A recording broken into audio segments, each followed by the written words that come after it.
What up, gang of Wayne? Carolina Jackpot time coming at you. It is Thursday evening. I hope everybody's doing good today. So I was watching some South Carolina Gamecocks content today, not specifically by a South Carolina Gamecocks content creator, but I'm going to link this video down in the description box below.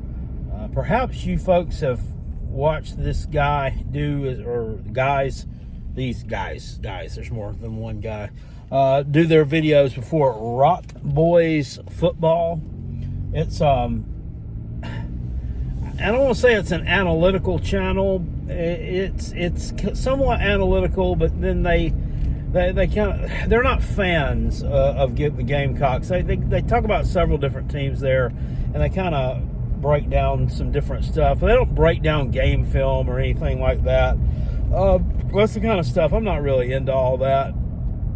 I just watch and let you know what I see during the games. But they put out a video today talking about South Carolina's some good things that they've seen basically from the Gamecocks through the first 5 games of the season. Of course, we're sitting here with a record of 3-2. Nobody is happy with it. Obviously, the glaring turd in the punch bowl is the embarrassing loss at home to Vanderbilt, 31-7, a few weeks ago. Game in where Lenore Sellers missed 3/4 of the game with an injury. I mean, it happens. Injuries are part of the game. Luke Doty came in. He was ineffective. He couldn't get the team to rally around him, and they basically just sleptwalked through the second half of the football game and allowed Vanderbilt to take control of it and kind of cruise home to an easy win. That's one you'd like to have back because there is no way that Vanderbilt was 24 points better than South Carolina. It's not. I mean, it isn't. But here we are. We're 3-2, and a lot of folks are like, "Hey, we thought we'd be 5-0 at this point of the season." I thought we'd be 5-0. Being 5-0 was crazy talk. It was pie in the sky talk. There was no way on earth that I was predicting us to be 5-0. And when I made that prediction video in the off season or in late August, when I made this video before the season started, I knew South Carolina was going to go on the road and lose to Mizzou. I mean, I didn't want to pick it, but I had to because I knew that's what was going to happen. And that's exactly what happened. They did talk about that in this video. They talked about, not being able to tackle Lamar Hardy. It was kind of disappointing, but here's the thing. A lot of teams are not going to be able to tackle that guy. I mean, it's just, there are just some folks that are extremely difficult. They're matchup nightmares for a lot of teams, and that guy is one of them. Some of the good things that they did talk about, and much maligned, has been Mike Shula and his offensive play calling throughout the first 5 games. Trying to keep Lenore Sellers in the box. Won't let him use his feet. Da-da-da-da. I get it. And hey, I've complained and bitched about those things too. But did you realize, these are stats, these are facts, that the Gamecocks rank in the top 25 in the country in pass completion percentage. They also rank in the top 25 in the country in yards per completion, which is like right at 10 yards a completion, 9.8 yards per completion. Also, one Vandravius Jacobs, who we've seen in the past 2 weeks kind of break out, and it looks like he's going to be an emerging star for us, guys. Caught over 100 yards worth of footballs the past 2 weeks, each of the past 2 weeks. He has been targeted 19 times this year.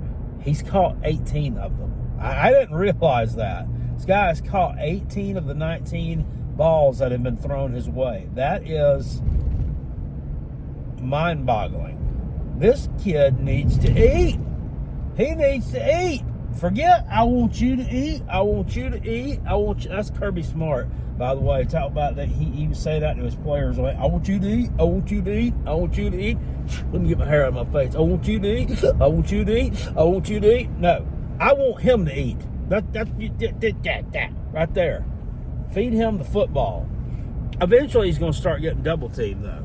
So you're going to have to find another option. The point being, and they were, kind of adamant about this. You're only running the ball on you're only passing the ball on 44% of your plays. That ranks you at like 80th in the country.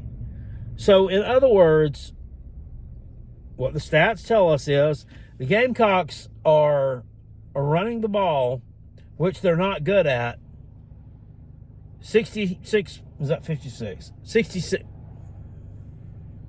56% of the time they're running the ball, which is not successful.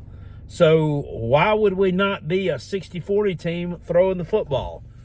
Doesn't make a lot of sense, does it? No, it doesn't. And that was what they were pointing out in this video, that South Carolina needs to dance with the girl that you brought to the dance, I mean, or dance with the one you're going to take home, or whatever the fuck the damn saying is. Do what works. Do what's working. Do more of what's working and less of what doesn't work. If the offensive line can't run block, if your running backs are trash and they can't fucking break tackles and they can't pick up more than 2 or 3 yards a carry, then scrap it and start using instead of the run game, use some of these little short dunk passes. So a little dink and dunk game with that. Run Lenore Sellers instead of doing that. And then let him eat on that throw game. You got to do whatever you have to do to open up the field, to get these teams spread out. Use the speed, use the athleticism that you have on your team. Stop keeping everything all bottled up inside in the middle of the damn field. I know you have to be balanced, right? You have to have some kind of balance. And there's also the deal with the turnovers. You're going to be more turnover prone if you're sitting here throwing the ball 70% of the time. I mean, that's kind of like the cost of doing business, in my opinion. You're going to have some of that. But Lenoris is only, how many interceptions has he thrown this year? 1, maybe 2. They are significantly better this year in terms of taking care of the ball than what they were last year. You remember last year there was a lot of issues with Lenoris fumbling and throwing some bad balls. You haven't seen as much of that this year. They've cleaned a lot of that stuff up. So, in other words, there are some good things there. But they've got to get, at least if they're not going to be able to run block, they need to find a combination of offensive linemen that work. They talk about this in this video too, and I agree. All 5 games, they've trotted out 5 different combinations of offensive linemen, which some of it has to do with guys being hurt. But some of it just has to do with some of them being worth not a shit. And I get that also. If they're not performing, then they can't start ball games for you. And they can't play the bulk of your snaps. But Shane Beamer this off week hopefully has taken a good long look at that room because that's where it's all going to start and end. I mean, they pass protect a lot better than they run block, but they still give up too many sacks. So there's the issue with that too. But I'm linking that down in the description box below this video. Hopefully you guys will take a look at it. I found it a very interesting video. And they're not South Carolina Gamecock fans per se, but they do breakdowns on a lot of different teams. But they seem to have kind of taken a keen interest in the Gamecocks this year. And this is the first year that I've ever really noticed them doing that. And they probably did it because everybody thought we were going to be, well, I didn't think we were going to be like, I thought South Carolina would be a top 20 type team this year. I really did. But I did not think that South Carolina was going to, I didn't think we would make the college football playoff. I thought we might, put ourselves in position for a good bowl. I predicted 8 wins. That's going to be extremely hard to do. I mean, that would be, when I predicted that, I mean, I got way out in front of my skis without knowing it. I did not know. I wasn't banking on this loss to. I wasn't banking on this loss to Vandy. Not in Columbia. I knew Vandy was going to be a decent team this year, and I figured they might be improved over last year, even though their over/under win total was set a lot lower than it was. It was set at 4.5 when they won 6 regular season games last year. And their schedule outside the SEC with the exception of Virginia Tech, was absolute horse piss. It was very, very weak. Now, turns out Virginia Tech's not very good either, but nobody really knew that in the offseason. So, yeah, I didn't think that we were going to have some kind of magical season. I knew we were going to take a step back, but God dang. We're at a crossroads right now to where, you know, if they perform and they do some of the stuff these guys are talking about, I mean, you know, they're not offensive coordinators either. We're all just fans trying to find a way and figure out what's going to happen, what's going to work. There are beatable teams left on the schedule, despite there's a lot of dum-dums out there who will tell you South Carolina's going to lose all 5 of these games to these ranked teams that they're facing. Guess what? All 5 of these ranked teams are not, some of them will actually move up in the rankings throughout the year. Some of them are going to move down. And you know why they're going to move down? Because they're going to lose football games. They're going to lose football teams to teams like South Carolina who are unranked, who are going to knock them off. I mean, look at this Saturday night. Mississippi State goes to Texas A&M. Texas A&M can lose that ball game. You know, they're not favored to, and nobody's really picking it to happen, but it absolutely can 100% happen. That's college football. That's why we love the sport, because you can't just predict every damn thing. You know, honestly, if you want to predict something and it come, and it actually be like something that you might actually nail and it come to fruit and somebody say, oh, dang, he called that. So think out of the box a little bit when you make your prediction. Kind of like in the offseason when Uncle Lou does his preview videos for each team. He predicted that Texas would lose to Florida. That game is, by the way, this Saturday. He predicted Florida to win in the Swamp, but he only picked them to win like 7 regular season games. And I think he picked Texas to win either 10 or 11. So that would be like a major upset, right? Well, he went outside the box and made that pick because of those are the kind of things that happen during the college football season. Just crazy upsets by teams that you wouldn't expect to see this. So you got to pick some upsets when you're doing some predictions. You can't just sit here and say, South Carolina, they ain't no good, so they ain't got to beat none of them teams. No, well, bullshit. I mean, could they lose to every single one of them? Yes. I mean, could they beat 3 of them? Yes. Could they beat 4 of them? Yeah. I mean, could they beat all 5 of them? Highly unlikely, but yeah, probably not. And I can't give you a prediction on how many they're going to beat, but they'll beat at least 1, if not 2. And now I want to talk about the trip that I'm taking here. It's going to be in exactly 1 week, right after I go in here and order my Chinese food. So not tomorrow, but next Friday morning, which would be the 9th, I think. Is that the 9th or the 10th? The 10th. Headed to Louisiana for the ball game, South Carolina versus LSU, which is going to be either at 7:30 or 7:45 that Saturday night. We don't know yet what time frame this game is going to be in. This is ridiculous that we don't know what time the game is, but I mean, it really doesn't matter. We know it's going to be one of those time slots. I think Texas A&M plays that night against someone, and you got Georgia and Auburn also. Who does Texas A&M play? Shit, I can't remember. It's an SEC game. I don't know why I can't remember who they play. Anyway, those are the games that are on the slate. So they've got to figure out which network. One's going to be on ABC, one will be on ESPN, the other one on SEC Network. But it's going to be a night game in Baton Rouge, which is fine. I wanted the whole LSU experience, and by God, we're going to get the whole LSU experience. It's going to be a night game. Right now on FanDuel, South Carolina is currently a 10.5-point underdog to LSU. And that's probably not going to change a whole heck of a lot because neither team plays this week. They're sitting here with a 4-1 record, and we're 3-2. They didn't look particularly great against Ole Miss on Saturday. They've had, while winning ball games, they still had kind of some trouble with their offense, been kind of sputtering.